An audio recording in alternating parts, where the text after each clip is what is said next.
Be free, folks. Welcome inside the Parisi Palace, high above 3773 East Broadway. This is the Jake Feinberg Show, comedy on Power Talk. Please go to our website, powertalk.live. Download our free app and stream all of our live local programming, including Solomon on Blast, the Jim Parisi Show, and yours truly, the Jake Feinberg Show. Can't thank you enough for making us part of your day today. And without further ado, I want to bring in a cat that I've been looking for some time, a guy who has been stretching vocabulary and music in both live and studio settings for decades, an accomplished bass player and a guy that I'm looking forward to getting down with, a member of the legendary club band and studio band Stuff, but that's really just the tip of the iceberg. Gordon Edwards, welcome to the Jake Feinberg Show. Well, I'd like to meet him, too. How you feeling? You know, man, I mean, someday we'll all be free, man. I feel like you've been playing music about this stuff for a long time.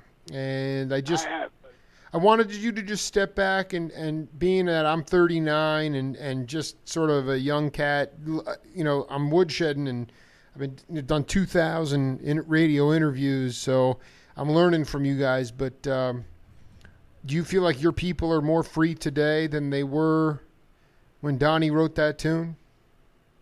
Well, I'll put it to you, I loved that tune then. I'm glad that you played it this morning because, believe it or not, I'm getting ready to go and do another album on Stuff. And I think I'm going to put that in there. What a beautiful way to wake me up. Hey, man, I'm telling you, man, I'm crying just listening to it. I wonder if, well, you know, we got a game on this program called Name That Voice.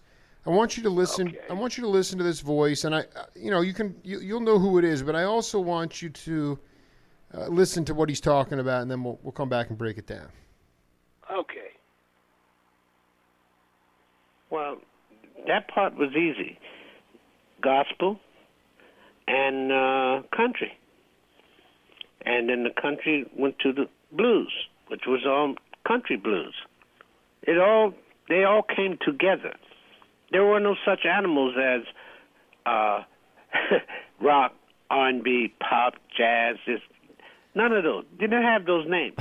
You had dance records. You had to be able to dance. That was the key to what we did. Every orchestra had to make you dance. So it had to make you feel good. And that's the only way you're going to dance, is that the music has to make you feel good. Can you name that voice? Bernard Purdy. Pretty Purdy. That was from my interview with Bernard from January 19th, 2013. And we were talking about you in that interview as well. But I wanted you to talk about the idea of, you know, you talk about emotion, feeling the. What was it like to come up at a time in music when there were really no labels? And how did that lend itself to just making your job really easy? It had to feel good, and you had to be able to dance. Well, for every action, there's opposite reaction. It's the same way you said, like, when I was coming up, my mother gave me one bit of advice, and you know how we always think that old people don't know much. And I was young behind the ears and everything. My mother said, Gordon, regardless what you play and how you play it, make sure that you make people pat their feet. And I never knew how important that was. And I used that, believe it or not, as it was like a stone of mine that anything I play, I put a groove behind it. Whether it was slow, fast, but it was a groove behind it, and you can pat your feet. It was very hard sometimes when I would look at music, and then you'd see some part of the music is 4/4 time, which is 4 beats to measure. And then there was music in the tune itself. It was switched to 3/4 time and 2/4 time. And I imagine me dancing on the floor as a girl. And every time you shift that gear, I'd have to try to shift gears on the dance floor. And sometimes it didn't work. You tried to be tricky, but it just didn't work. But when you have a steady groove going, boy, there's nothing like this. It's nothing like the real thing, I guess, like they say. Well, I mean, I just wonder how you did you start? This is my question because you were kind of the peer of cats like Louis Satterfield and James Jamerson, and on the East in New York. But I wanted you to talk about your concept of the idea. Jamerson used to get really upset because people would say in the studio, "Where's the one? I can't find the one. Where's the one?" And Jamerson would say, "Any note can be the one." And I want you to talk about the Gordon Edwards concept of any note can be the one. All right. The one I say, I feel the one, and everybody feels the one. Like let's put it down in black and white. Black people, we clap on 2 and 4, and then when I started dealing with some of the country guys, they would clap on 1 and 3. So that's telling you right there, there ain't no can be the one. All right. Well, I definitely feel the one on the 1 and 3 too. Yes. But and they look funny when they dance. You ever see them dance sometimes? Who? White people. Of course. Yeah, I mean, I'm one of them. But I mean, you thought you were one of them. You thought you're not one of them. It's in your bloodline, boy. There's no such thing as white and black no more. Yeah, I know. Everything it's gray. Everything is everything. No, I mean, everything is everything. But getting back to this point, especially before you got, because Jamerson, I mean, Berry Gordy found those cats playing jazz. Were you playing? Right. Before you hit the studios in the Brill Building and Purdy Purdy, were you playing upright? No. Believe it or not, when I started off with music, it was on a violin. My father came home one night with a paper bag under his arm, and he was a union painter that painted bridges, and it was a cold night, and he said, "Put down anything you think of like that's an instrument to you, because this is your instrument." And he threw a violin that came out of a bag, old brown bag on the table. And that was when I was 8 years old. And from there, I went to flute. And from flute, I went to guitar. And then what happened was that I was playing in a band one time, and they imported some dude came from the West Indies. His name was Hamill Nelson. And this man could play some guitar. He couldn't play guitar to the standards that we hold now, but back then, he to me, he was a killer. And I said, whoa. So somebody looked at me, and at that time, my cousin, who was Chris White, he used to play with Nina Simone, bass player. Are you kidding? Chris White is your dude. Rest in peace, man. What a badass. Yeah. He played with Dizzy. He played with Dizzy. That's correct. Wow. He just passed away not too long ago. I know. I never got to him on my sacred journey, but he's with me. Badass bass player. Oh yeah. That's him. And, and I used to hang out with him, and he'd be strictly into jazz. And I would leave out of there confused, because I'd say to myself, what the hell were they playing? It seemed like someone would put a horn in their mouth, and any note they pressed was cool. I said, God, what is that you're doing? And the fellow would say, well, oh, God, he's grooving. But then from him, he took me to see people like Wes Montgomery that I could understand a little better, because he played a lot on the 2 and 4. But like Chris, oh man, I was just thinking the other day of all the musicians I've known that are no longer with us, and it's a bunch, and they could play. But me, I'm a 2 and 4 man, and I found you want to know how I got that way. So I'll tell you, I didn't realize it until I got a little older. How I got that way. I lived in Lewis Avenue in Putnam, which is in Brooklyn. I was right next door to Cornerstone Baptist Church. And, if you ever notice about music, the treble clef can get lost. But for some reason, you don't hear the bass, but far away, you can hear the sound of a bass. So while I'd be sleeping, I was hearing 2 and 4 in my dreams. While the church was going on, boom, boom, boom, boom. And I didn't know I was taking lessons while I was sleeping. But all of a sudden, I woke up, boom, boom. And I then I got to the point where I love tuba. And what's more to and for than a tuba? So that's me. I love 2 and 4. In fact, I don't even think bass players should be allowed sometimes to solo because they're like a guitar. I like to get in the groove, hold it, which is hard, believe it or not. And the man that taught me that was a fella by the name, was it Horace? No. Bert Dicato. How do you spell the last? I've never heard of that cat. So Bert Dicato, he was the arranger for Everybody Plays the Pool. Wow. And I remember when it got to the end of the session, but the end of the tune, I started playing, going crazy. And he said, Gordon, what you played was great. It was a groove. But you'd be surprised if you hold that same groove until from beginning to end, it's like a hypnotic thing. And everybody will start looking forward to hearing it boom, boom, boom. And it's the truth. I used to go to hear churches, or sidewalk churches, and all they had was a bass drum, a piano, one guitar. But you always hear boom, boom, boom, boom. So I incorporated that into actually playing. I don't play the boom, boom like that, but it actually is boom, boom. So when you hang up this phone and go lay down somewhere tonight, and you're eating lunch or something, you'll hear boom, boom, boom. Okay, this is really interesting because I'm curious about. You said it was a Baptist church, but would you say that you had an exposure to the Sanctified Church and the clapping rhythms? No, I was Episcopalian. Yeah. I used to play hooky for my church, going to the Baptist church. Because I went to my church, the dude was up there. He was speaking in Latin, and it was. Yeah, it was pretty square. It was pretty square stuff. Yeah. Yeah, but the thing was, man, the sanctified churches, they had it going on, which they do today. Their music has really well. When was the first time you were in? I mean, because when I interviewed Jabo and Clyde Stubblefield, right. Those cats definitely.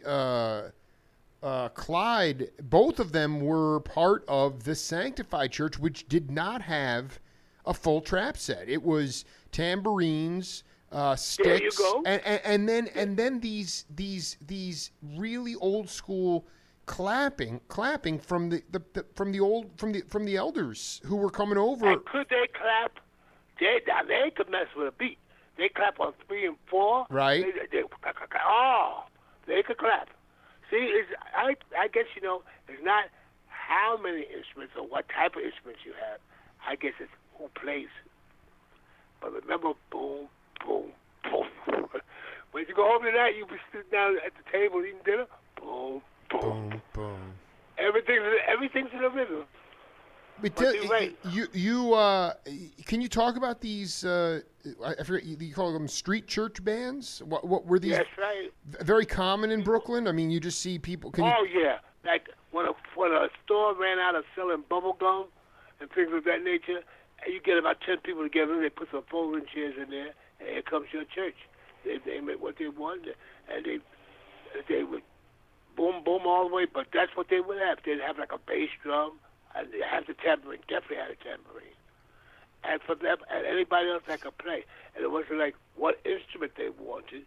It's what did you play, and if you could play it, come on in and play it. And it sounded good after a while. Especially those tambourine players. Wow. Well, I mean, this is, Gordon, it's like I'm trying to square this circle because I feel like we are so stratified in music today. You got smooth jazz and you got modern jazz and post bop and bebop and I mean, playing that Purdy clip from before, he was talking about growing up in Maryland, but I mean the truth is that there were no names associated. There was no word for let's play some funk. You might play let's play something funky, but it was more about. I mean, when Earl Palmer went out to L.A., someone's like, this has like a rock. This is like a rock and roll beat. There was no term for rock and roll, and now it's like you ask people what jazz is, and you get 15 different answers. I mean, can you just talk? Okay. Can you just talk about the idea of how liberating it was for a cat like yourself, or how it would work in the studio when someone would say, I mean, was it all from the Duke Ellington School? Did you even hear these terms being used? Jazz? What was the term jazz? What did that mean to you? When I heard it was meant to, I didn't want to play it. That's what it meant to me. Wait, why? Because listen, I just interviewed. I was in New York just now, and next time I come, I'm coming to see you. But it's like I just interviewed Warren Smith, and okay, hey, very nice dude. Well, dude, I mean, you talk about a badass percussionist. Bad, and then that's Dr. Smith. Dude, I mean, Percussion Workshop Ensemble, he gave me a sealed copy of it with like Jack Jeffers on it and Howard Johnson. It's ridiculous. Oh, but I'm just Howard Johnson. What I'm saying is that he said Max Roach, for instance, you hear Max would go to blows over the word jazz because the word came from the brothels in the naval bases in New Orleans. So if some cats were getting off the boat, they wanted to get some play. There'd be a boogie-woogie stride player playing in the other room to entertain while they were waiting to get a piece of ass. So it was jazz. I heard that. So was that why? So was that why you didn't want to play it because of the? I didn't want to play it because first of all, when I was like growing up, more or less, my mother, the way I guess people say now, and I say to my children when I hear them do this new kind of singing and rap. Yeah. Oh God, how can I put it? That's I'll let it go away. Yeah, it's fine. Okay. I really want you to articulate this. Your mom didn't like the blues, so she was not trusting. My mom's like straight up white tunes, like Summertime and things, things of that nature. And I could understand that. And I listened to all types of music when I was growing up. And that was all music that was built on 2 and 4. But now jazz has all kinds of time signatures in it. Right. Like I was saying, you could start off, and the melody, you heard the melody one time, and that was the last time you heard it because everybody else was soloing and fuguing, and they were enjoying themselves. But me, like, even when I'm in direction of a band, at all times you know where the melody is within the tunes that we're playing. So I don't know how you wouldn't call that jazz. I mean, you got a good question there. When you find out the answer, you call them and tell me. I will. I'm going to call you right away. I mean, it's just, there's a lot of different points of view. You talked to, like, Kenny Barron, who I just interviewed. Very nice guy. Oh, my. See, listen, I am a Gen X generation guy, but I'm not just, like, paying respect to my elders. I'm doing it by asking you guys questions so that my daughters and future generations understand how real music is made. And what it comes down to for me is don't overcomplicate the process. And don't spend 40 minutes trying to get a perfect bass drum sound. Oh, you said it. And don't do 10 takes of the same tune. Go in and hit, because that first take or second take is going to be the keeper. And we are hung up on perfection now because we have the tools to make things perfect. But the problem is it takes away from the authenticity because you can have I hate to use the word, but you can have a garbage musician or singer and they can say, "How did I sound?" And the engineer said, "Great, terrible. We'll fix it. We'll fix it." And so, I mean, we'll fix it in the mix. We'll fix it and mix it. And so, I mean, that's more to the point is when you got into a session like Bernard was saying, first of all, how much control of the sound did the musicians have insofar as there were no baffles and you guys were able to sort of, and you maybe had one mic and it was, did you feel the musicians had a big say when you first got in there about how the sound would be created on a record, as opposed to the engineer? You were happy if they just picked up your instrument. Because really, like thank God when I got into the music business, it was just after they started breaking. They did have the acetate. You'd play on a record. If you messed it up, they just break the record and throw it on the floor, and you start all over again. So I thank God that when I was there, when I started getting in, we did have the baffles, and we used to put them in different rooms. I've even played on record dates that they had us on different floors. Different floors? Floors. They had the string section on the 3rd floor. They had the rhythm section on the second floor, serious, and the horn section to gain separation. Now, but they weren't recording all at the same time. They were recording. They were recording at the same time, all three different All levels. 3 floors, that's correct. And that was, That is and you would say that was in the 60s, or when was that? Oh, God, we got to go back to see. You started telling Yeah, I'm going to stretch you out. We're going to stretch you out today. All right, we're talking about the late 50s. Okay, so the late 50s. Okay, so let's just go to, this is always something I've been fascinated with, and I've done several interviews with one of your compadres, Chuck Rainey, and he That's my godfather, buddy. you know what? As far as I'm concerned, you guys are the people that should be running this country, because you guys are all freaking legendary people. I mean, this is a massive humanity. But the Fender bass guitar, okay, it was Right. this, like, Rainey was like furious because he had to educate people. It's not a guitar, he said. Okay, this is It's a bass. it's a bass, okay? But were you starting out on those on the Yes, I was. Okay, so I want you to just talk about how what you went from. Was it like that that Fender bass guitar, and that's what you The start? 1958 Fender bass guitar. There was even a year. The 58 Fender bass guitar is what I started. The Precision is what I started out on.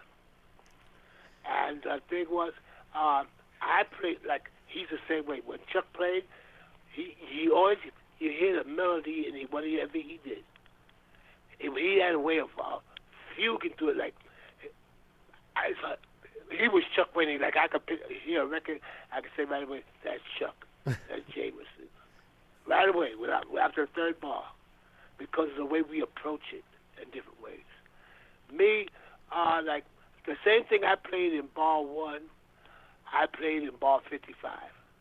And believe it or not, people used to hear my band and say how easy it looked, because I tried to press simplicity on them. But it's not that simple. It's it sounds so simple, and you make it look. I mean, and visually, it sounds simplistic, and visually, it's like when that's the thing. That's when the genius comes in, because it's doing something hard and making it look really easy. I mean that is true. But I mean, in terms of your own Jamerson, Rainey, yourself. I mean, how do you account for Jerry Jamot? I interviewed. I don't want to leave out anybody, dude. Jamal. Okay. Okay. I mean, even your predecessors, Everett Barksdale. Although I don't know if he played bass. Yeah, I remember. Yes. Okay. Yes. All right, but also a lot of cats I don't think even know that Eric Gale played bass, electric bass. He was in my band, and I went to. We were playing for Joe Cocker. Yep. And we were having to do a reggae tune, and I said, "Hey, Eric, you want to do something? Play bass for me." Wait a minute, he played this. He plays on the name of the Joe Cocker album was Boogie. No. Joe Cocker. What was the name of the album? Stingray, the Stingray album. The Stingray. Eric Gale is playing bass on one track. I even gave him the notice, I put it down that Eric Gale is playing bass on this track. When he you played the hell out. So could you talk about was it Horace Odd or Manny Alb? Who got you into the studio scene? How I got it in? Believe it or not, I hired a drummer, old drummer by the name of Herb Lavelle. Rest in peace, dude. Unbelievable. Herbie Lavelle. Herbie Lavelle. Unbelievable. He was the first drummer in my band. And he started playing, and me and him hooked up, and we became friends. But the idea, he saw my growth. And one day, believe it or not, he said, "Gordon, I got you a job, man." I said, "What do you mean you got me a job? I can't record." He says, "Look, you just go out there, you'll do just fine." And so I walked to the studio, and who's I recording for? Neil Diamond.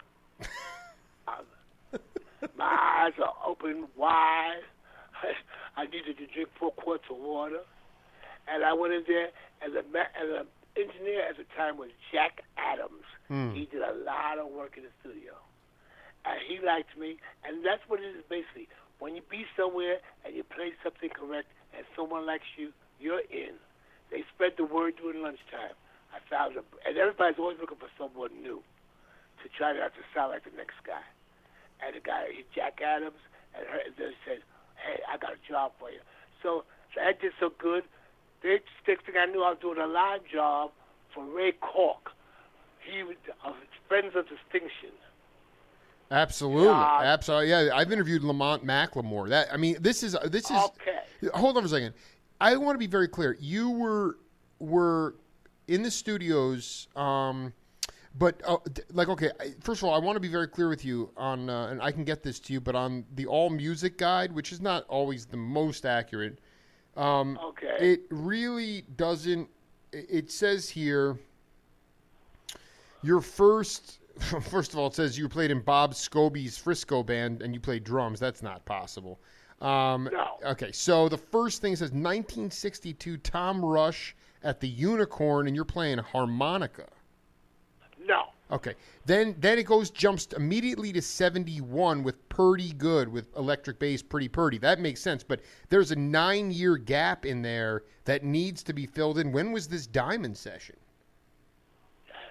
That was the first time I ever walked into a studio. What year? What year it had to be, I'd say, the session had to be 19. I'll tell you what. Don't even worry about that. I'm just saying that this thing needs some work because it's basically saying that you. That was my question, though, Gordon, was that outside of the studio, that's the thing that amazed me about you and Harvey Brooks and Rainey and all these cats. You were unafraid. First of all, there were no genres. So it was like, were you at Cafe Wah and were you playing with like Richie Hay? Were you playing folk music? I mean, were you playing like what? Richie Havens and me were good family. In fact, he's related. He's my niece's godfather's Richie Havens. Everybody's your godfather. Wait, Rainey's your godfather? Oh, he's got just like rabbits. Wait a minute. So I mean, like, how? So did you? But I mean, part of it was that did that West Village scene? Where were you marinating in the live setting? Warren was talking about a place called the Black Fat Pussycat, where Cosby used to play. There was Cafe Wah. Obviously, there was the Whiskey a Go-Go. But you'd have. I mean, were you developing relationships with different kinds of artists live, and then they'd say, "Yeah, I want Gordon in the studio with me." That's how it would be. That's how it was. In fact, when it was those days, we made most of our money on weekends playing dances. There were dances every weekend, and different bands formed up, like Purdy and Chuck Rainey. They were in Jersey. Me, Dupree, we were in New York. And like we would be just hoping one day we'd have the opportunity to run into one another so we could kick their ass. It was a pride thing then. Wait, hold on. You wanted to kick Purdy and Rainey's ass? Oh yeah, because see, when we're over here, all we hear is how good their band was, but we never had a chance to really hear it ourselves, and we only knew how good we were. So, and in fact, who I had over?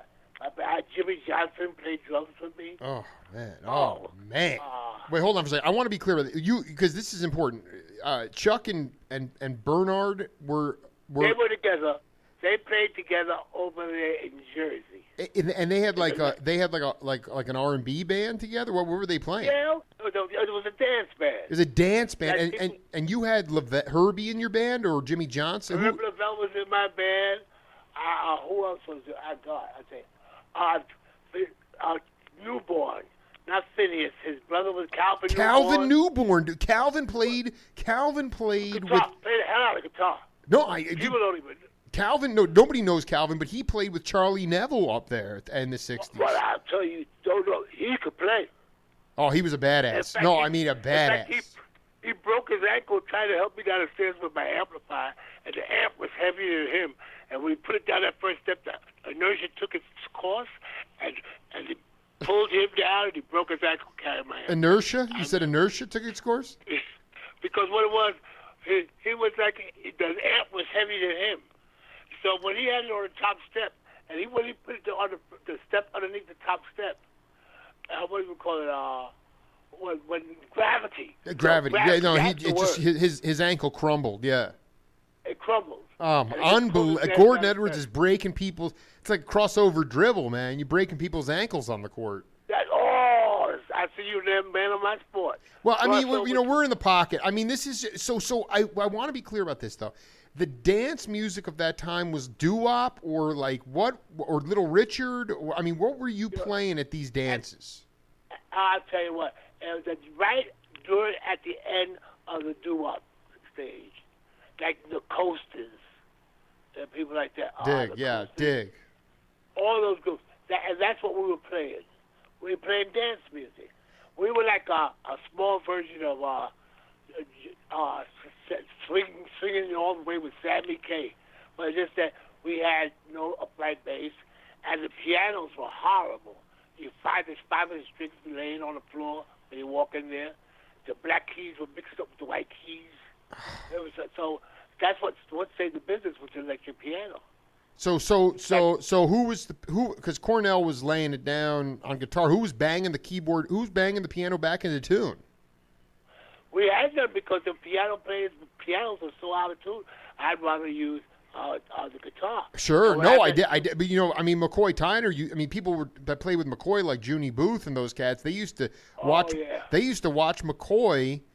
Like, whatever dog du jour they would get on the road, whatever piano, he'd bang that thing back into tune.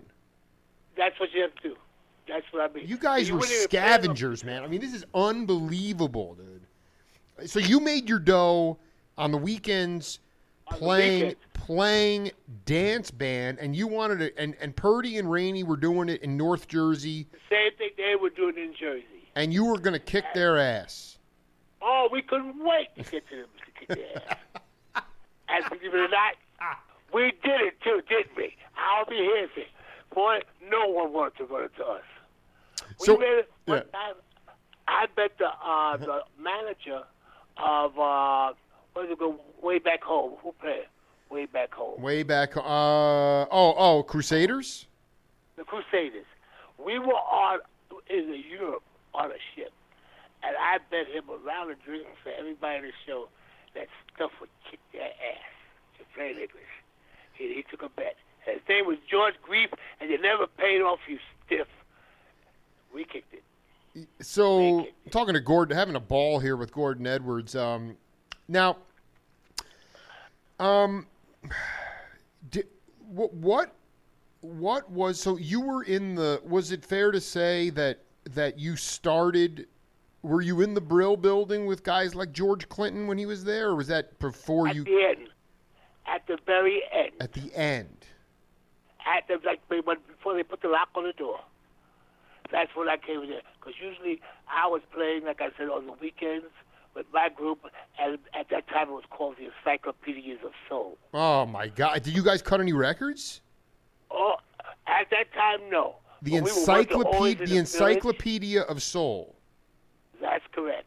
Plural encyclopedias or just encyclopedia? The encyclopedias are plural. Plural. The Encyclopedias of Soul. And again, this was Guitar Dupree, Fender guitar, bass, drum. The drummer was sometimes it would be Herb Lavelle. He was the first drummer, and then it would be me on bass. And we used to have a horn player, which was Charlie Brown, who he left us a long time ago. How do you spell his last name? In fact, everybody's left but me. I hope they're not waiting for a bass seat up there. Dude, I'm so glad you. I mean, you're warming my heart, man. But then once the dance bands faded out, and can you talk about like the jingles you would do, and basically how busy you were? Like, would you go into the studios before the sun came up and leave? Yes. See, and first of all, the other thing is that the cats like Barksdale, and I'm pissed off. I can't. Maybe Jimmy, but Barksdale. Those guys lived on Long Island, so they were. Rainey told me that if it was bad weather, those cats wouldn't be able to make it in, and you guys were I didn't know Rainey was in Jersey, but you would get those calls because you were in New York. Those studios. That's right. Right? That's right. Can you talk about one of those early dates? I remember talking to Randy Brecker, and he said one day he had to go to an Ornette Coleman rehearsal, and then he had to go to the studio and play mariachi trumpets with Johnny Cash. You can't talk about. Can you talk about Can you talk about a diverse studio day for Gordon Edwards, musically? Okay. Like a good friend of mine, Chuck Rainey, one day he calls him. He says, "Gordon, I have a date for you." So I said, "Okay." He told me it was that everything, and I went there, and believe it or not, it was a jingle. But it wasn't a jingle. It was a date for doing cartoons. Wow. If you want to find something hard to play, one day, the next time you look at those old cartoons, Cats and the Mouse and all that shit, you listen to what the music is going right along with the xylophone. There's a guy sliding down the steps. All this is written out. I cursed him out so bad. I thought, don't you ever send me on a day like that. Really. Yeah, dude, dude, it was like the Flintstones. Someone's bouncing down the stairs. You got to play vibes to that. It's not easy. That's what it was like. Everything. You watch how hard that music is on the simplest cartoon that you watch on today. Put on any cartoon. It is hard. And I knew I was in trouble when I walked in the door and everybody had a tie on. I said, what the hell is this? Yeah, this is another, we call that white people music. Over there. And I said, what the hell? And I made the guy having bing, boom, bam, all kinds of key signatures, all kinds of time signatures. But it worked. And these guys could play. Those were in the days that you're talking about. We look at our book and we were booked up a week in advance. You can look and see what you do. And most of the time, all of us would sit at Jim and Andy's, which was a pub on 50th Street and 8th Avenue. And they had a phone in there hooked up to registry, which is a service that radio registry. I know it well. We missed that today. The younger cats have no radio registry, no studio. They do not. They have nothing. They do not. And we sit there, play cards and drinks, and we have our checks and we cash them with Jim and Andy, and just sit there and also the phone ring and says, "Oh, that's classic." You could cash the checks. You could cash the checks at the bar. That is awesome. At the bar. Oh, and you would get the change at the bar. That's what it'd be like. And we would sit there, and you'd hear a phone call come in and says, "Hey, they need a trumpet player up at Broadway Sound." And guys say, "Hey, I'm here." And boom, we go out and make the money. We spend the whole day there.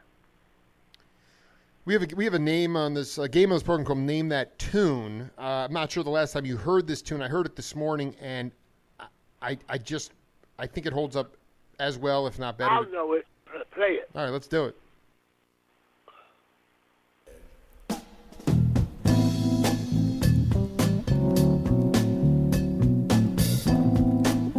Is that the ghetto?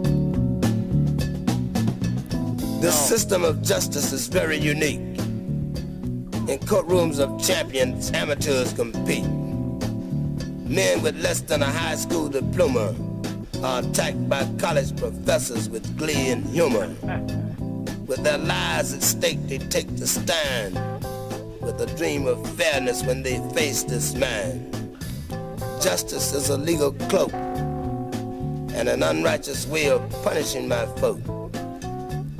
Judges, they play with your life, and freedom can be had for a price.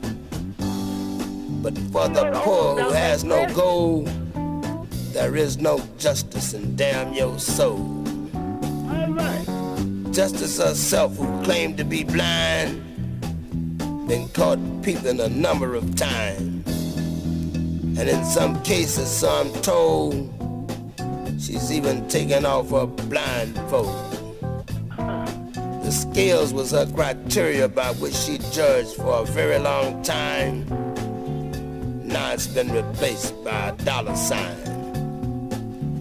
Local crimes are said to increase at a rapid speed. However, crime in the courtroom far exceeds.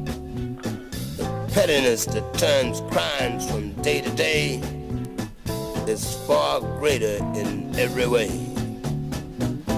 But no one dare question these facts or take a final stand or truly observe the tilted scales in the blind lady's hand.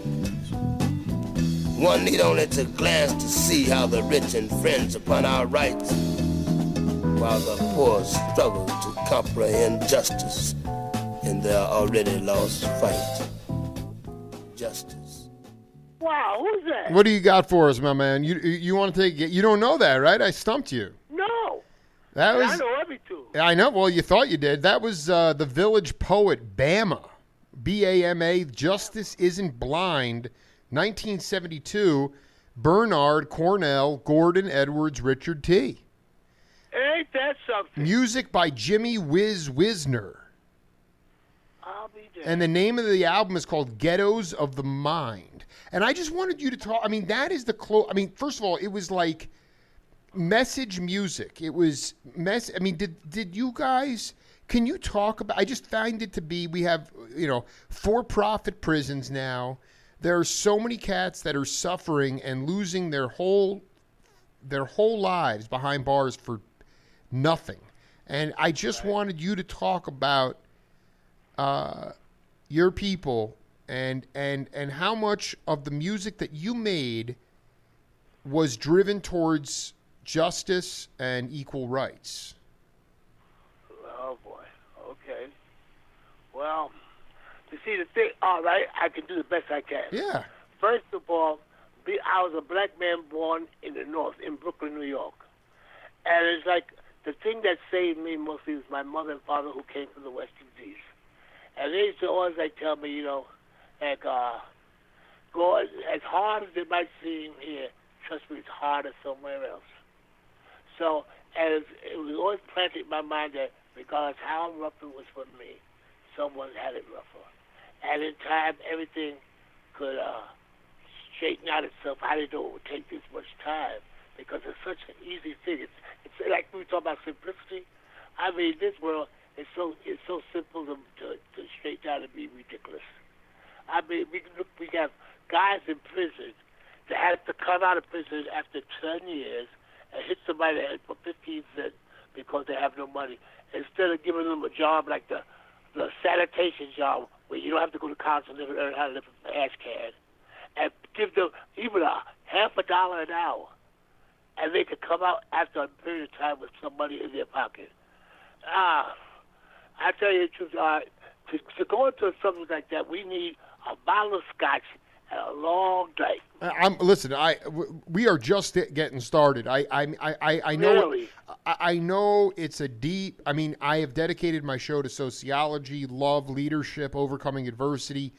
Could you talk about this? Goes across the board and is not relegated to any type. It could go to all musics. But can you talk about geniuses, musical geniuses that no, this is the question. No, musical geniuses that died broke. They all damn near died broke. And it's according to what you call broke. We can all eat every day, but could we buy a car, a home? No. But basically, we're just like middle standard, unless you're in a special field that like you're how can I put it? God damn. Musicians are broke, especially if you're a black musician trying to go into this world, because it's set up for the white musician. I'll put it to you this way. How many black players are in the New York Philharmonic Orchestra? Well, I believe me. I've done 2 interviews with Richard Davis, who was rejected time and again. Okay, I know. Well, that was the other thing too. You had this really cool raunchy lyrics, Hank Ballard and the Midnighters.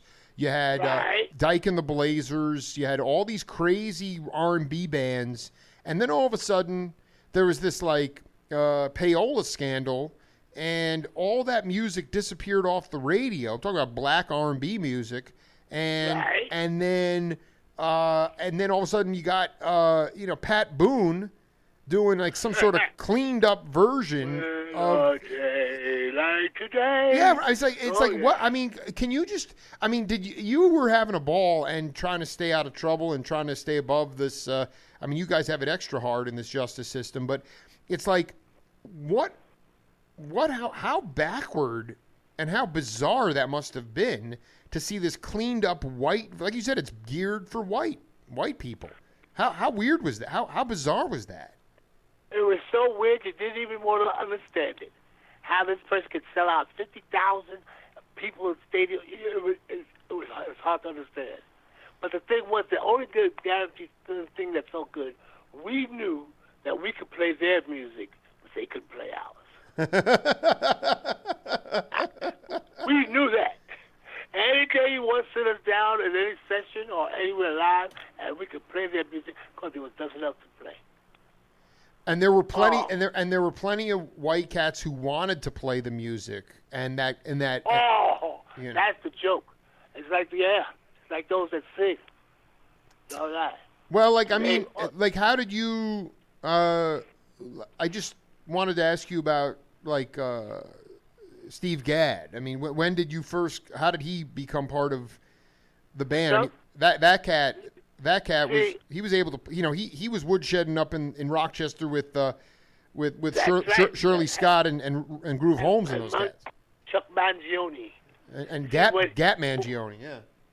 Yeah, you know what? Well, the funny thing is, I met Steve Gadd when we were playing at McKell's. And who brought him in to meet us was Chris Parker. We never heard of Steve in our life. And what made it better, he said he played drums. He said, can he play? I could say, yeah, he can play. And he sat up there, and after he hit the drum, the second time, I looked at Dupree. Dupree looked at me. I looked over, and we knew, what did this fella do? He brought it in his own. He brought it in Brute. He did like Brutus. He brought it in his own Brutus. That's too Brute. Wait, what was the name of the tune? What was the name? What was the name of the tune? The name of the tune, I don't know what tune we were playing. Whatever tune he sat down and played, he played it 50 times better than anybody else. Et tu, Brute. You guys were throwing Latin out on the stage there. I looked at it and said, why did he bring this? We like Chris. In fact, if Chris is working with me next week. He told me that. I was in his Midtown woodshedding studio, and I was like, yo, do you know how to get a hold of Gordon? He's like, actually, yeah, of course. He's like, we're going to do a stuff gig. That's right. Unbelievable. It was my birthday on the 20th. In fact, if you're in town, you know you're invited. Just come on in and say who you are. Well, I just want to say, listen, I mean, we are just. Can we do part 2 on the radio, like maybe next week? We have a lot more to get to. We've been. I got a lot more to pluck your mind too. So you can call me anytime you want. Gordon, we just cooked for 50 minutes. I will. I'll call you back later to get an email so I can send you a link to this interview. And but we're not going to cover any old ground. I mean, this is like extremely. This is extremely important, man, for future generations' understanding. Like I told you, of how to feel the music, how not to overcomplicate it, but also to know that it is challenging, but that if you want to, like what Bernard said, if you just want to make the music feel good, then you're on your way, and that's what has. It's not at all intellectual. That's what Kenny Barron said. He goes, I hear tunes today where people are like, like he's like, I'm thinking about it, but I don't feel it in my heart. And all you want to do is touch people emotionally. That to me seems like the African American experience is in the moment, touching people's hearts. I mean, that's what. It's not intellectual, I think you probably hit this already. Have you ever seen the movie Woolworth? I have not. I cut all my TV and cable and everything. I only talk to you guys, man. Well, check this out. I have one. If there's one picture that has fine black and white music and everything, Woolworth. Go rent it. I'll go check it out. If you don't like it, I'll go. You I'll go check check it out. And then, are you still up in? Are you spending most of your time in like near Canada, or are you down here in New York City? No, I'm right now. I'm in Manhattan in my office, and when it gets warm, I go up to Medici. But right now, I'll be here until April, May. Okay, so well, anyway, let's do part 2 on the phone next week, and then we'll go from there, brother. You got a bet. All right, someday we'll all be free, man. You better throw that on to the concert next week, all right, for Donnie. In fact, I tell you right, I'm thinking right now. I'm going to listen to it because I might want to record that. That's a gorgeous, beautiful. Well, it's a tearjerker too, and it's about touching hearts now, man, because that's all we got to open people's hearts if we're gonna survive, man. Well, you can hook me up. Sign me up as one of your defenders, buddy. I'm with you. Yeah, love always, Gordon. I'll talk to you real soon. You got a bet. Later. Bye-bye. Bye-bye. What a class act. Gordon Edwards, great way to start the JFS here this morning, and we'll be back just in a couple minutes with Avi Bortnick on the other side on the Jake Feinberg Show.